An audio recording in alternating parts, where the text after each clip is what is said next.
সরকার পরিবর্তন হয়েছে, এমপি মন্ত্রী পরিবর্তন হয়েছে, কিন্তু গ্রামীণ মানুষগুলার যে ভাগ্যের তার তেমন কোনো পরিবর্তন হয় নাই। আজকে আমরা তাই তারেক রহমান সাহেব চিন্তা করেছেন বাংলাদেশের এই যে 51% মূল জনসংখ্যার 51% নারী, তাদেরকে যদি আমরা অর্থনৈতিকভাবে স্বাবলম্বী করতে না পারি, তাদেরকে যদি আমরা মজবুত করতে না পারি, তাদেরকে যদি একটু শান্তি দিতে না পারি, তাহলে আমরা এই গ্রামের মানুষ, এই গ্রামীণ অবকাঠামো, গ্রামীণ অর্থনীতি আমরা মজবুত করতে পারবো না। আজকে আমার সন্তান ভালো থাকবে কিনা, আমার স্ত্রী যদি ভালো থাকে, অবশ্যই আমার সন্তান যদি ভালো থাকবে, তারা লেখাপড়া করতে পারবে, তারা একটা সুনাগরিক হবে, সমাজ এবং দেশের উপকারে আসবে।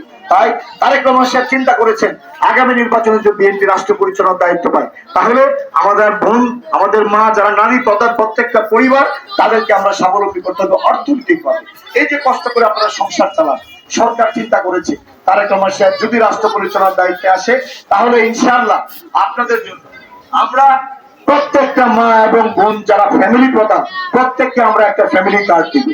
এই ফ্যামিলি কার্ড পারিবারিক কার্ড, এই কার্ডের মাধ্যমে সরকারের পক্ষ থেকে আপনাদের কাছে একটি টাকা চলে আসবে। কার্ডে অর্থনৈতিক সহযোগিতা প্রতি মাসে, সেটা হতে পারে 2,500 থেকে 3,000, সংখ্যাটা খুব বড় না, কিন্তু রাষ্ট্র আপনাকে স্বীকৃতি দিল এই টাকাটা পর্যায়ক্রমে বাড়তে থাকে। এই 2,500 থেকে 3,000 থেকে শুরু করে আস্তে আস্তে এই টাকাটা বাড়তে থাকে।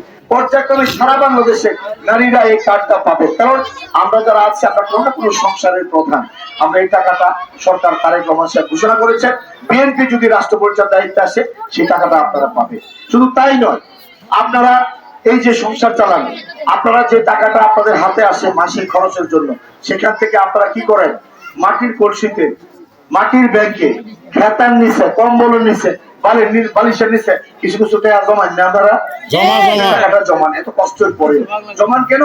বিশেষ যখন প্রয়োজন হয়, স্বামীর প্রয়োজনে আপনারা প্রশ্ন করেন না, স্বামী যখন বিপদে থাকে অকপটে নির্দ্বিধায় টাকাটা স্বামীর হাতে তুলে দেন, অথবা সন্তানের লেখাপড়া, বিয়ে শাদী, চিকিৎসা, এই প্রয়োজনে টাকাটা দিয়ে দেন এত কষ্টের মাঝেও।